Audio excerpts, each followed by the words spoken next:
Bismillahirrahmanirrahim. Assalamualaikum warahmatullahi wabarakatuh. Alhamdulillah nahmaduhu wa nasta'inuhu wa nastaghfiruh wa na'udzu billahi min shururi anfusina wa sayyiati a'malina. Man yahdihillahu fala mudilla lahu wa man yudlil fala hadiya lahu.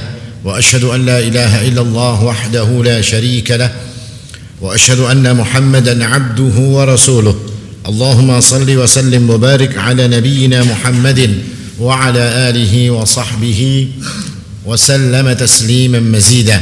Wa ba'du, ikhwani wa akhwati fid din, azzakumullah. Bapak Ibu sekalian, jemaah salat subuh Masjid Ar-Rahmah yang dimuliakan oleh Allah Subhanahu wa taala. Alhamdulillah, kembali kita bersyukur kepada Allah Subhanahu wa taala. Di hari ini kembali kita bisa berkumpul di tempat yang mulia ini. Mudah-mudahan Allah Subhanahu wa taala akan memberikan kebaikan kepada diri kita. Amin ya rabbal alamin. Ikhwani wa akhwati fid din, azakumullah. Kita lanjutkan kajian kita, kitab Riyadhus Shalihin. Kita masuk kepada Kitabul Istighfar. Kitab tentang istighfar. Dan ini adalah bab terakhir yang disebutkan oleh Imam An-Nawawi dalam kitab Riyadhus Shalihin. Subjudulnya Babul Amri bil Istighfari wa Fadlih. Bab tentang perintah untuk beristighfar dan keutamaan istighfar. Al-Imam An-Nawawi rahimahullahu ta'ala menyebutkan beberapa ayat dalam kitab ini. Artinya ayat-ayat yang berkaitan dengan istighfar. Dan sebelumnya istighfar ini adalah amalan hati. Amalan hati yang diucapkan dengan lisan. Artinya asalnya itu di hati. Orang itu mengakui bahwasanya dirinya itu salah, dirinya punya keliru, dirinya punya dosa. Lalu dia ucapkan astaghfirullah, meminta ampun kepada Allah Subhanahu wa taala karena dia berharap Allah Subhanahu wa taala akan mengampuni dirinya. Artinya orang yang benar di dalam mengucapkan astaghfirullah, aku mohon ampun kepada Allah, itu aslinya, yang asalnya hatinya itu mengakui kalau dirinya ada salah, baru dia ucapkan dengan kalimat dari lisannya. Dan Allah menyebutkan tentang keutamaan istighfar dan perintah untuk beristighfar ini di banyak ayat di dalam Al-Quran. Seperti ayat misalnya Allah mengatakan wastaghfir li dzambik walil mu'minina wal mu'minat, dan meminta ampunlah engkau kepada Allah wahai Nabi, dan mintakan ampun orang-orang beriman laki-laki dan orang-orang beriman yang perempuan.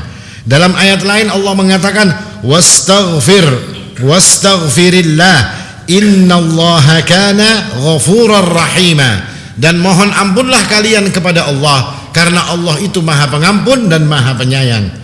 Di ayat lain Imam An-Nawawi menuliskan fasabbih bihamdi rabbika wastaghfir innahu kana tawwaba, dan bertasbihlah dengan memuji Rabbmu dan meminta ampunlah karena sesungguhnya Allah itu yakni Tuhanmu kana tawwaba, dia maha penerima taubat hamba-hambanya.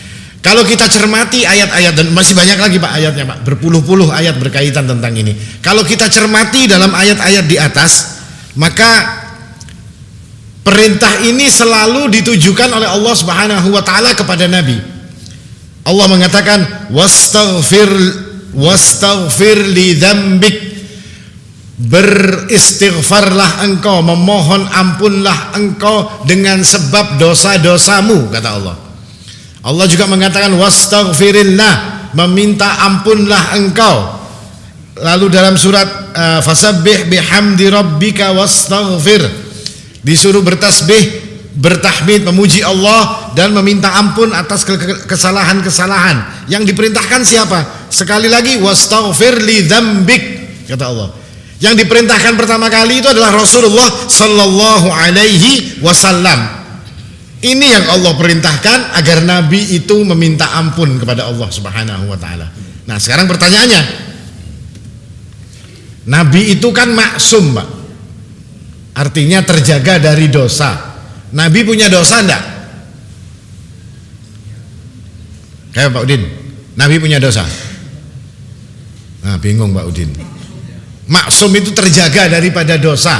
Artinya Nabi tidak mungkin salah dalam urusan, tidak mungkin dosa. Nabi Muhammad SAW tidak mungkin keliru.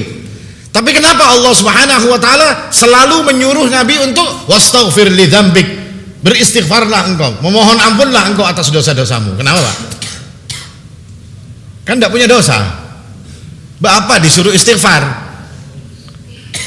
Kayak apa ini jawabannya? Ada yang tahu jawabannya? Satu, memberikan contoh. Tapi kenapa kok Nabi yang disuruh memberikan contoh? Kenapa Nabi Allah tidak mengatakan, wahai Nabi, katakan kepada umat-umatmu yang berdosa untuk meminta ampun? Nah, itu juga contoh. Benar, memberi contoh satu alasannya. Alasan yang lain adalah dalam sebuah hadis Nabi SAW itu mengatakan, wallahi inni Rasul sallallahu alaihi wasallam mengatakan, innahu la yughanu alayya ala qalbi wa inni la astaghfirullah fil yaumi mi'ata marrah. Demi Allah, kata Nabi Muhammad sallallahu alaihi wasallam, dan sesungguhnya hatiku ini la yughanu. Yughan itu tertutup, tapi seperti kayak hari gitu, tertutup kabut-kabut tipis gitu. La yughanu qalbi, kata Nabi, hatiku itu tertutup seperti ada penutup, seperti kabut yang tipis. Lalu aku meminta ampun kepada Allah Subhanahu wa taala satu hari 100 kali, kata Nabi sallallahu alaihi wasallam. Apa makna yughanu? Para ulama menjelaskan maknanya kenapa Nabi kok disuruh istighfar, bahkan sampai 100 kali Nabi itu beristighfar, sedangkan beliau adalah orang yang maksum, yang enggak punya dosa. Maka untuk apa istighfar tersebut? Maka dikatakan oleh para ulama berdasarkan hadis ini, wa inni la yughanu innahu la yughanu qalbi, hatiku itu tertutup seperti sesuatu yang tipis. Artinya Nabi Muhammad sallallahu alaihi wasallam itu hatinya tidak pernah tidak berzikir. Hatinya Nabi itu selalu ingat Allah Subhanahu wa taala. Nabi tidak pernah tidak ingat kepada Allah Subhanahu wa taala. Anna Rasulullah sallallahu alaihi wasallam kana Rasulullah sallallahu alaihi wasallam yadhkurullaha fi kulli ahyani. Nabi itu selalu berzikir kepada Allah dalam segala keadaan. Tapi suatu hari Nabi mengatakan, hatiku seperti tertutup sesuatu yang ada yang tipis menutupi hatiku. Dan Nabi Muhammad sallallahu alaihi wasallam merasa dengan itu harus memohon ampun kepada Allah Subhanahu wa taala. Ada saat di mana hati beliau sallallahu alaihi wasallam itu tidak berzikir. Kenapa beliau tidak berzikir? Nah, tidak berzikirnya Nabi bukan seperti tidak berzikirnya kita. Kenapa kita tidak berzikir? Ya karena kita sibuk main HP. Kenapa kita tidak berzikir? Karena kita sibuk berkawanan. Tapi kenapa Nabi Muhammad SAW merasa hatinya tidak berzikir? Karena beliau sedang ngurusi umat. Artinya Nabi ini ngurusi umat. Nabi ketemu orang, Nabi menjelaskan satu hukum, Nabi menjelaskan tentang masalah ini dan itu, segala macam dijelaskan oleh Rasul sallallahu alaihi wasallam. Nah, pada saat itulah hati Nabi sallallahu alaihi wasallam ini seperti terputus di dalam berzikir. Makanya beliau mengatakan, wa innahu la yughanu, hatiku seperti tertutupi dengan sesuatu yang tipis. Pertanyaannya sekarang, apakah dosa Nabi Muhammad SAW ketika hatinya ada satu saat yang sedikit beliau tidak berzikir kepada Allah Subhanahu wa taala? Dosa enggak, Pak? Ayo jawabannya, Pak. Sebenarnya tidak berdosa. Sebenarnya tidak dosa. Kenapa? Karena yang dilakukan Nabi ketika beliau itu mengatakan yughanu, luput hatinya, atau jangan dikatakan luput, ada saat sebentar hatinya tidak berzikir kepada Allah, beliau juga melakukan kebaikan. Beliau memutuskan hukum, beliau mengajarkan kepada umat, beliau melakukan hal-hal yang diperintahkan oleh Allah Subhanahu wa taala yang lainnya. Tapi keadaan hatinya yang sebentar saja tidak mengucapkan zikir kepada Allah Subhanahu wa taala, meskipun lisannya selalu berzikir, hatinya ini tadi luput atau hatinya ini lepas sedikit tidak berzikir, itu dianggap Nabi Muhammad sallallahu alaihi wasallam sudah sesuatu yang dia harus minta ampun kepada Allah Subhanahu wa taala. Pahamlah? Jadi karena satu hal saja luput, satu hal saja, padahal apa yang dikerjakan oleh Rasul itu perkara yang nggak kalah juga pahalanya di sisi Allah. Makanya kata orang-orang ahli hikmah, kalau orang awam itu jadi sesuatu yang biasa, tapi bagi orang-orang alim, bagi orang-orang soleh itu menjadi sebuah dosa. Paham mana? Kalau orang alim itu jadi seperti dosa, tapi bagi orang awam, bagi orang umum itu biasa. Sholat malam itu hukumnya sunnah. Apakah berdosa orang yang tidak sholat malam? Tidak. Tapi bagi orang-orang alim, sholat malam ditinggalkan itu menjadi sebuah beban bagi dirinya. Bahkan Nabi Muhammad SAW itu pernah tidak sholat malam pada waktu malam karena beliau sakit. Apa yang dilakukan oleh Nabi Muhammad SAW ketika sholat malamnya tidak dikerjakan di waktu malam? Kalau kita Pak, malam biasa kada sholat malam, apa yang kita lakukan besok harinya? Apa Gus? Tulak begawi ya, jangan Gus, ya kan? Iyalah Gus. Tapi Nabi Muhammad SAW tidak. Ketika beliau sakit, akhirnya beliau tertunda sholat malamnya, nggak sempat melakukan sholat malam. Apa yang dilakukan oleh Nabi? Diqodok, diganti oleh Nabi Muhammad SAW di waktu duha. Artinya siangnya itu Nabi melakukan sholat 12 rakaat untuk menggantikan sholat malam yang beliau ketinggalan. Nah itulah artinya makomnya orang-orang alim, orang-orang soleh dibandingkan dengan kita yang orang-orang biasa ini beda. Orang-orang soleh itu satu hari saja mereka nggak zikir, ya mereka itu merasa ada gunung yang menempel di dada mereka. Nah kita misalnya seminggu kada berzikir, apa yang terjadi Pak? Makan nyaman, minum nyaman, apalagi Gus? Guring nyaman, iyalah. Tapi orang-orang alim nggak bisa. Nah itulah kenapa Nabi Muhammad sebetulnya tidak dosa apa yang dilakukan oleh Nabi, tapi seperti menjadi sebuah beban bagi beliau. Makanya beliau mengatakan innahu la yughanu qalbi, sesungguhnya hatiku ini seperti apa ini, kok ada waktu yang sesaat yang kemudian tidak berzikir kepada Allah Subhanahu wa taala. Nah ini berkaitan dengan kenapa Nabi Muhammad SAW itu yang maksum dan diperintahkan oleh Allah Subhanahu wa taala untuk senantiasa berzikir. Dalam masalah ini Al-Imam An-Nawawi meletakkan bab istighfar ini bab terakhir. Di bab terakhir kitab ini Imam Nawawi meletakkan hadis perintah atau bab masalah istighfar. Kenapa kok diletakkan di terakhir? Lah ada rumusnya juga ini. Dan kita kajiannya terakhir juga. Iyalah. Oh pas berarti ya. Kenapa kok terakhir diletakkan? Kata Allah Subhanahu wa taala, "Fasabbih bihamdi rabbika wastaghfir." Dan bertasbihlah kepada Allah dengan memuji Allah dan meminta ampunlah, kata Allah Subhanahu wa taala dalam surat An-Nasr. Apa surat ini kapan turunnya? Surat ini turun kata para ulama di akhir-akhir hidup Rasulullah sallallahu alaihi wasallam. Makanya suatu hari Umar Ibn Khattab itu mengumpulkan sahabat-sahabat besar, dikumpulkan jumlahnya banyak. Lalu kemudian Ibnu Abbas yang waktu itu masih kecil diajak masuk oleh Umar Ibn Khattab. Sahabat-sahabat besar ini melihat ada kekanakan umpat di rapat rapat gabungan nih, orang-orang hebat semua ini yang rapat. Ini apa kekanakan ini? Ujar sahabat yang lain, wahai Amirul Mukminin, ini kekanakan diapain, dimasukkan di rapat penting seperti ini buat apa? Kalau hendak kekanakan, kami di rumah berisi anak juga, hendak dibawa kemari ya. Maka kata Umar bin Khattab, sebentar dulu, nanti dulu, supaya tahu jawabannya kaina. Lalu Umar bin Khattab bertanya tentang ayat idza jaa nasrullahi wal fath wa ra'aitan nas dan seterusnya. Maka para sahabat besar-besar tadi mengatakan, oh itu tanda janji Allah Subhanahu wa taala akan kemenangan. Oh itu janjinya Allah Subhanahu wa taala untuk ini, untuk ini, untuk ini. Oh itu maknanya begini, itu maknanya begini. Sudah selesai. Lalu Umar bin Khattab bertanya kepada Ibnu Abbas, wahai Ibnu Abbas, jelaskan kepada mereka apa makna surat ini.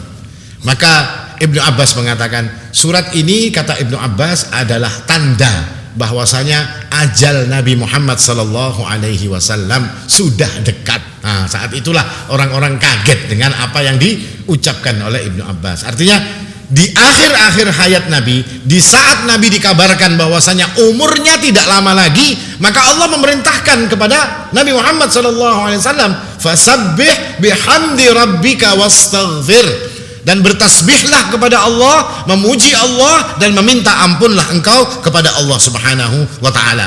Demikian pula ini dikuatkan oleh Ibunda Aisyah radhiyallahu anha. Beliau mengatakan, "Kana Rasulullah sallallahu alaihi wasallam yuksiru ayyaqula qabla mautih."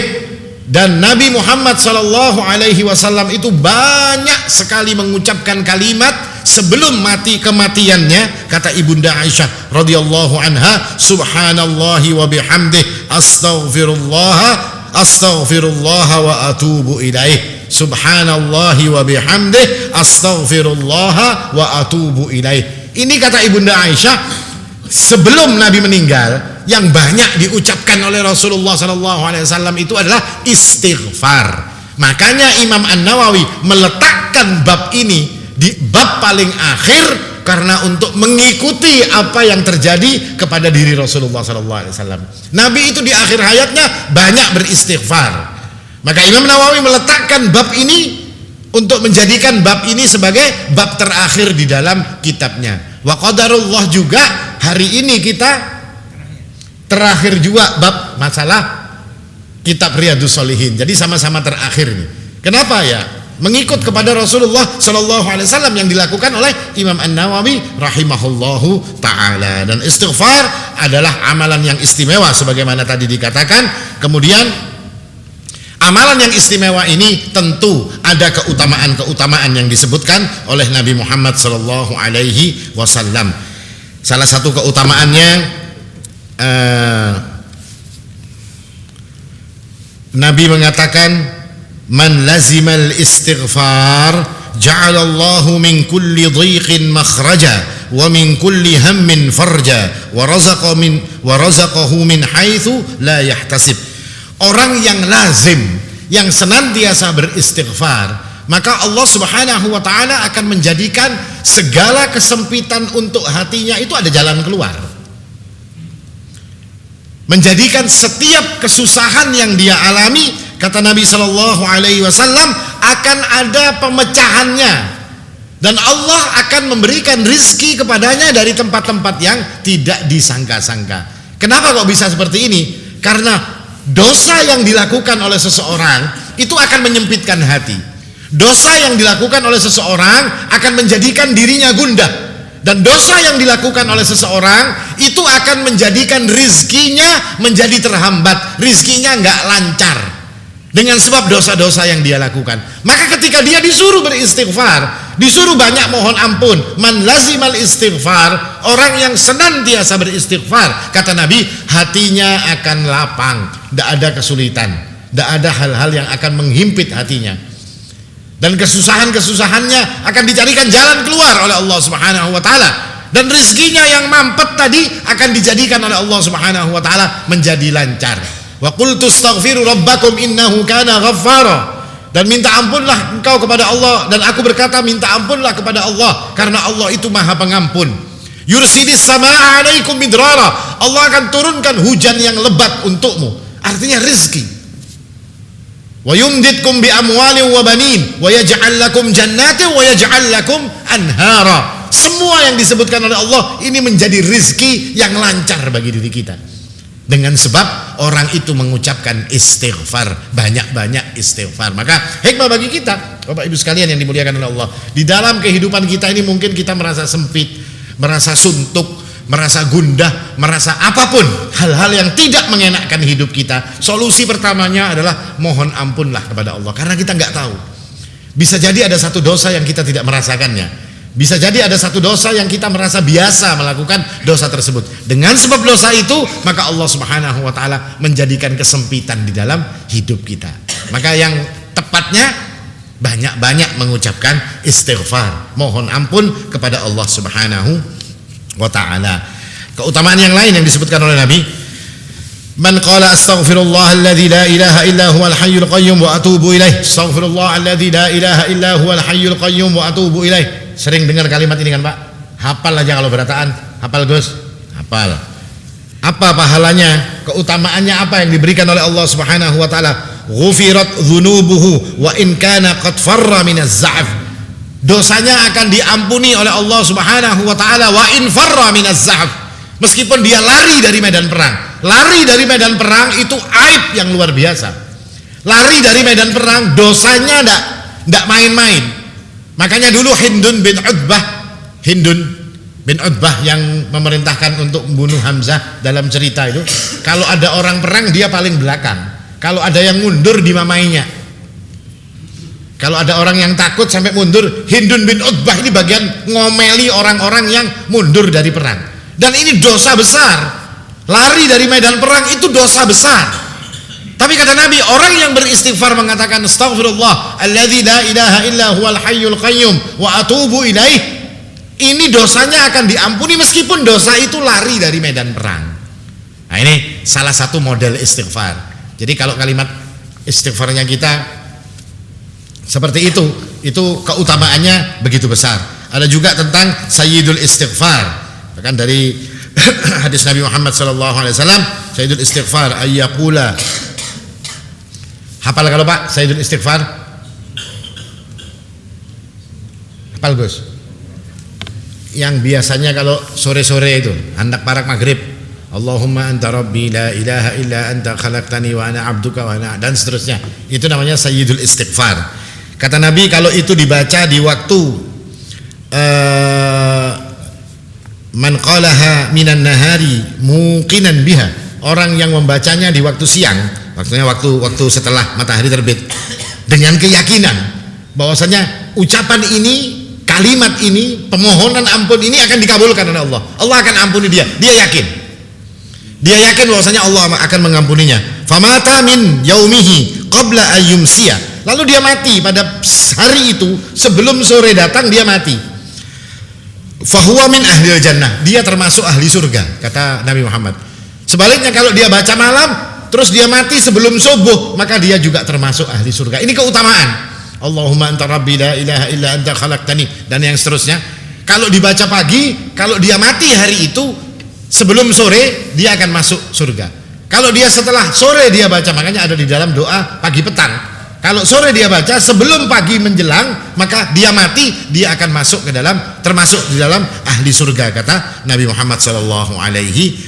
Artinya di dalam masalah istighfar, model daripada istighfar, bentuk-bentuk istighfar dan keutamaan istighfar itu banyak sekali disebutkan oleh Rasul SAW di dalam hadis-hadis beliau. Banyak sekali, tidak kurang-kurang. Artinya modelnya banyak. Pian tinggal pilih mau baca yang mana. Ini tentang istighfar. Nah, terus masalahnya lagi, ada satu hadis Nabi SAW itu dikatakan, karena Rasulullah SAW idan sarafa minas salah qala astaghfirullah, ya kan? Nabi itu kalau kalau selesai sholat beliau akan beristighfar 3 kali, ya kan? Seperti itu Bapak. Karena Rasulullah SAW idan sarafa minas salati istaghfara salatan. Nabi itu kalau selesai sholat beliau akan mengucapkan istighfar 3 kali. Nah, ini kaidahnya dipegang dulu. Nabi istighfar 3 kali. Model istighfarnya kayak apa? Hah? Kalau kita selesai sholat itu, nah, istighfarnya kayak apa Pak? Astagfirullah 3 kali. Kalau baca Allahumma anta rabbi la ilaha illa anta khalaqtani, boleh? Boleh aja Pak. Soalnya kadang-kadang melihat di tempel-tempelan itu yang sunnah setelah sholat pertama, ada kalau yang di tempel-tempel itu yang sunnah setelah sholat istighfar 3 kali. Istighfarnya seperti apa? Ya astagfirullah. Bahkan ada yang mengatakan jangan ditambah-tambahi, ujar Nabi cuma astagfirullah. Sekarang kita tanya, kalau cuma astagfirullah, apa Nabi mengajari sayyidul istighfar? Berapa Nabi mengatakan la ilaha astaghfirullah alladzi la ilaha illa huwal hayyul qayyum wa atubu ilaih. Gasan apa? Kapan dibacanya? Atau kalau istighfar yang lain, astaghfirullah wa atubu ilaih misalnya. Apa gunanya itu dibaca? Diajarkan oleh Rasulullah. Kalau cuma ngomongnya nggak boleh ditambah, cuma istighfar saja. Nah, ini banyak sekali kekeliruan yang terjadi. Akhirnya nulis mereka cara setelah sholat yang sunnah jangan ditambah-tambahi, cukup ayyazida fil istighfari ba'da shalah. Tidak dilarang, kata Ibnu Rajab Al-Hambali, untuk menambahkan kalimat istighfar dari kalimat astaghfirullah dengan ditambah yang lain setelah mereka itu sholat. Tidak ada masalah. Ibnu Taimiyah mengatakan wa ma warada mutlaqan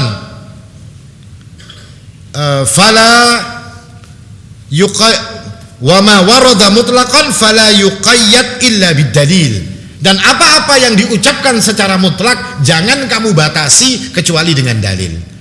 Kalimat Nabi beristighfar 3 kali itu mutlak. Nabi perintahkan untuk istighfar. Di lain sisi Nabi mengajarkan model istighfar. Artinya kalimat Nabi beristighfar 3 kali itu mutlakan. Kata Ibnu Taimiyah rahimahullah ta'ala, fala yuqayyad illa bidalil. Jangan kamu batas-batasi kecuali kamu punya dalil. Jangan dibatasi, oh harus istighfarnya astaghfirullah, tidak boleh ditambah. Mana dalilnya? Karena dalam kaidah tidak boleh sesuatu yang mutlak itu dibatasi kecuali dengan dalil. Dan tidak boleh sesuatu yang umum itu sesuatu yang tidak mutlak lalu dimutlakkan, itu juga tidak boleh. Ini kaidah-kaidah yang dipegang oleh para ulama. Artinya keliru ketika orang mengatakan tidak boleh ditambah dari kalimat astaghfirullah. Saya seumur-umur, Pak, yang saya ingat bertahun-tahun kalau habis sholat itu saya bacanya selalu yang padang pagi sore.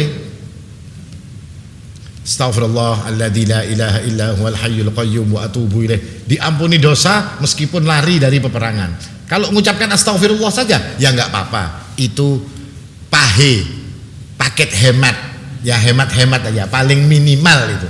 Tapi kalau mau ditambah silahkan, tidak ada masalah. Kata para ulama menjelaskan tentang hal yang seperti itu. Jadi sebuah kekeliruan ketika mengatakan istighfar yang sunnah adalah cuma kalimat astaghfirullah, itu sunnah. Sedangkan yang ditambah setelah sholat, ini bicara setelah sholat, yang sunnah itu cuma astaghfirullah. Kalau ditambah itu menyelisihi sunnah. Ini keliru. Kenapa keliru? Karena ulama-ulama terdahulu tidak pernah mengatakan yang seperti itu. Jadi boleh, tidak ada masalah kita untuk mengucapkan tambahan di dalam istighfar kita. Karena ya itu tadi, Pak, saya sering nanti ditempel di muka-mukanya masjid sini biasanya. Ya kalau istighfar baca ini, baca ini, baca ini, baca ini, kan ada kalau tempelannya itu biasanya. Kita nggak ada berisi kan? Dulu ada istighfar 3 kali, terus baca ini, baca ini, baca ini, baca ini. Jadi seolah-olah harus seperti itu. Judulnya dzikir setelah sholat sesuai dengan sunnah. Jadi kalau nggak seperti itu, nggak sesuai dengan sunnah, nah ini yang masalah. Tapi kalau dia mengatakan kalimat astaghfirullah, karena di dalam riwayat-riwayat seperti disebutkan oleh Imam Nawawi. Imam Nawawi ketika ditanya seperti apa istighfar itu kalau baca istighfar ya, beliau menjelaskan sifat daripada istighfar bacaannya, kata Imam Nawawi, ya astagfirullah. Nggak ada hadis yang mengatakan Nabi mengucapkan astagfirullah, nggak ada. Cuma ulama menjelaskan astagfirullah itu bentuk daripada istighfar. Lalu dijelaskan oleh mereka itu minimalnya. Kenapa kok dikatakan minimal? Karena Nabi mengajarkan yang lebih panjang, Nabi mengajarkan yang lebih lengkap. Buat apa kalau Nabi mengajarkan kalau tidak menjadi sesuatu yang kita pakai di dalam kehidupan kita? Nah, berkaitan ini sebetulnya panjang, Pak, masalahnya, Pak. Kalau dibedah nanti hadis-hadisnya panjang. Cuma waktunya yang tidak cukup. Intinya gampangnya seperti itu. Jadi salah orang yang mengatakan ini sunnah yang ditambah tidak sesuai dengan sunnah. Kira-kira ini yang bisa ulun sampaikan. Mungkin ada yang ditanyakan atau ditambahkan? Ini bab terakhir. Ya, silakan Bapak. Itu Allahumma anta rabbi la ilaha, Allahumma anta rabbi, wahai Allah engkau Tuhanku, la ilaha illa anta, tidak ada sesembahan selain engkau, la ilaha illa anta khalaqtani, engkau yang menciptakanku, wa ana 'abduk wa ana 'ala ahdika wa 'adika mastata'tu abu'u laka, itu dan seterusnya. Itu kita mengakui kalimat-kalimat dalam Sayyidul Istighfar itu, saya minta ampun, saya mengakui nikmatmu, saya ini, seperti itu Pak. Kalimat dalam Sayyidul Istighfar itu artinya kayak itu. Jadi kalau kita mintakan ampun buat orang lain, cukup pian ucapkan Rabbighfir, misalnya orang tua, Rabbighfirli wali walidayya warhamhuma kama rabbayani shaghira, masih kurang, tambahi. Enggak bisa Ustaz bahasa Arabnya apa? Bahasa pian. Masa pian kalah lawan gufron, bisa bahasa semut. Ya kan? Bahasa semut ini bisa. Artinya tidak masalah Pak. Ucapkan dengan keinginan kita, apa yang pian inginkan dari orang tua pian itu apa? Ya Allah, ampuni orang tuaku. Rabbighfirli wali walidayya warhamhuma, rahmati mereka sebagaimana mereka menyayangiku di waktu kecil. Apalagi Allahumma wassi' qabrah, wahai Allah luaskan kuburnya. Allahumma nawwir qabrah, wahai Allah berikan cahaya di dalam kuburnya. Segala macam pian mau apa kalimatnya tidak ada masalah. Tapi kalau Sayyidul Istighfar itu secara tulisan itu kita yang mengucapkan, kita yang mengakui, kita yang meminta ampun kepada Allah. Tapi apakah boleh Sayyidul Istighfar itu misalnya pian setelah baca, oh maksudnya kayak ini. Kan kita ini kalau dikaitkan ke orang lain itu kayak susah gitu Pak. Enggak connect, enggak pas. Tapi apakah untuk orang tua harus boleh ditambah? Boleh, enggak ada masalah. Pian minta apa saja enggak ada masalah. Ya Allah, kumpulkan saya dengan orang tua saya kelak di surgamu. Boleh. Enggak ada masalah itu Pak. Silahkan mau berdoa yang seperti itu. Ada yang lain? Ya, silakan Pak. Kalau doa secara umum memang tidak pernah salah selama isi doa itu meminta kepada Allah Subhanahu wa taala. Tidak masalah. Yang masalah itu kan kalau doanya tidak minta kepada Allah Subhanahu wa taala. Berdoa tapi tidak minta kepada Allah. Wahai Syekh fulan, wahai Syekh fulan, iqdi hajatana. Wahai Syekh fulan, wahai wali fulan, tolong saya, bantu urusan saya dan segala macam. Nah, itu kan doa juga. Tapi tidak diperbolehkan karena mintanya kepada selain Allah. Sedangkan doa yang minta kepada Allah Subhanahu wa taala intinya semuanya boleh. Yang jadi masalah ada doa-doa yang mutlak, ada doa-doa yang muqayyad. Doa mutlak itu doa secara umum, ada doa-doa yang mutlak dan muqayyad. Muqayyad itu yang terikat, yang pada satu hal. Misalnya doa mau masuk kamar mandi misalnya, Allahumma inni a'udzubika minal khubuthi wal khaba'ith, ya kan? Enggak Ustaz, mau saya ganti. Diganti apa? Ya misalnya diganti yang maknanya sama. Minal khubuthi wal khaba'ith itu kan berlindung dari setan. Saya mau masuk kamar mandi, saya bilang a'udzubillahi minasyaitonir rajim. Apakah boleh? Secara doa dia muqayyad, terikat. Kata Nabi kalau masuk kamar mandi doanya ini. Contoh lagi, doa orang berhubungan suami istri misalnya. Kayak apa doanya Pak? Agus. Ya kan? Allahumma jannibna syaitan misalnya kan. Wa jannibi syaitan ala ma razaqtana. Doanya ini artinya apa? Jannibna syaitan, jauhkan kami dari setan. Berlindung kepada setan, daripada setan. Allahumma inni a'udzubika minal khubuthi wal khaba'ith itu berlindung dari setan enggak? Iyalah. Berlindung dari setan. Kan wahai Allah, lindungi saya dari khubuthi wal khaba'ith, setan laki-laki dan setan perempuan. Kan kita berlindung dari setan. Sama kalau lawan doa berhubungan suami istri, kalau dibalik boleh lah. Doa masuk kamar mandi bacanya dibaca waktu hubungan suami istri. Waktu hubungan suami istri bacanya doa masuk kamar mandi, toh sama-sama berlindung dari setan. Apakah boleh? Tidak. Kenapa? Karena doa itu muqayyad, karena doa itu terikat dengan satu keadaan. Paham Pak? Seperti tadi Allahumma rabbana Allahumma barik lana fima razaqtana wa qina adzabannar, diklaim sebagai sesuatu hal yang tidak bersandar dari Rasulullah sallallahu alaihi wasallam. Apakah Nabi mengajarkan doa untuk makan? Ada dalam sunnah, ada bismillah, ada bismillahirrahmanirrahim dan yang lain-lainnya.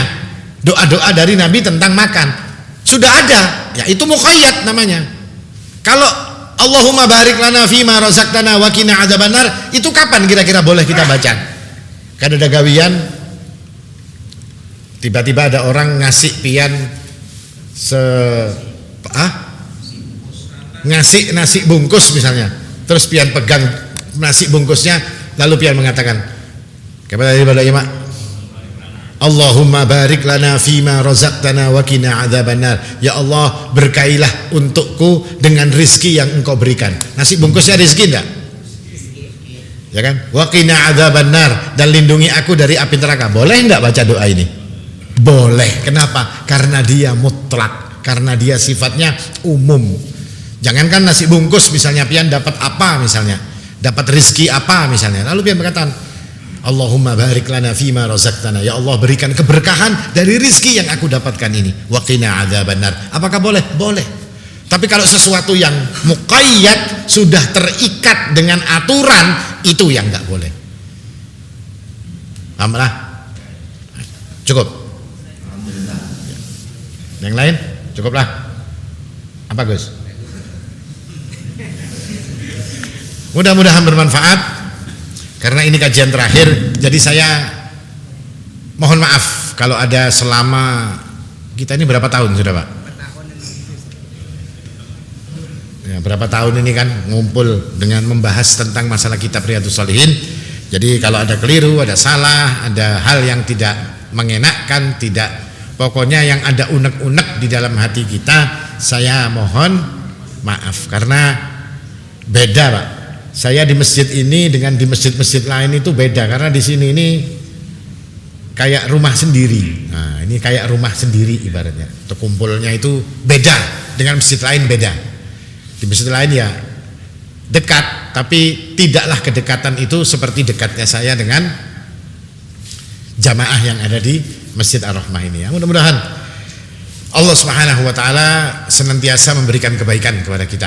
Mudah-mudahan apa yang sudah disampaikan selama ini bisa jadi ilmu yang bermanfaat yang akan bisa kita amalkan, dan sama-sama semua dari kita mengharap kemudahan dari Allah Subhanahu wa taala. Aqulu qouli hadza wal haqqu 'indallah. Subhanakallahumma bihamdik asyhadu an la ilaha illa anta astaghfiruka wa atubu ilaik. Assalamualaikum warahmatullahi wabarakatuh.